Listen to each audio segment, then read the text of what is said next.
ঈদের দিন পুলিশ সার্জেন্টকে বুকে জড়িয়ে মানবিকতার অনন্য দৃষ্টান্ত স্থাপন করেছেন প্রধানমন্ত্রী তারেক রহমান। ঈদের আনন্দ শুধু উৎসবের রঙে সীমাবদ্ধ নয়, পারস্পরিক সম্প্রীতি, সম্মান ও ভালোবাসার মাধ্যমেই তা পূর্ণতা পায়। এমনই এক দৃশ্য দেখা গেছে প্রধানমন্ত্রীর এক আচরণে, যা সামাজিক যোগাযোগ মাধ্যমে ব্যাপক প্রশংসা কুড়াচ্ছে। ঈদের দিন ধারণ করা এক ভিডিওতে দেখা যায় সড়কে দাঁড়িয়ে আছে প্রধানমন্ত্রী। এ সময় দায়িত্ব পালনরত এক পুলিশ সার্জেন্ট দৌড়ে তার কাছে আসেন।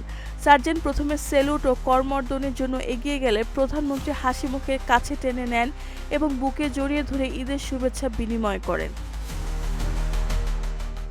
রাষ্ট্রের সর্বোচ্চ নির্বাহীর এমন আন্তরিক ও সহজ সরল আচরণ পুলিশ সদস্য সহ আশেপাশের সবার মধ্যে উচ্ছ্বাস তৈরি হয়।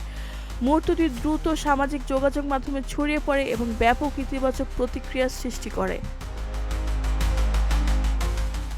ভিডিওটি ফেসবুকে শেয়ার করেন সমাজ কল্যাণমন্ত্রী ও বিএনপির স্থায়ী কমিটির সদস্য ডক্টর এজেডএম জাহিদ হোসেন।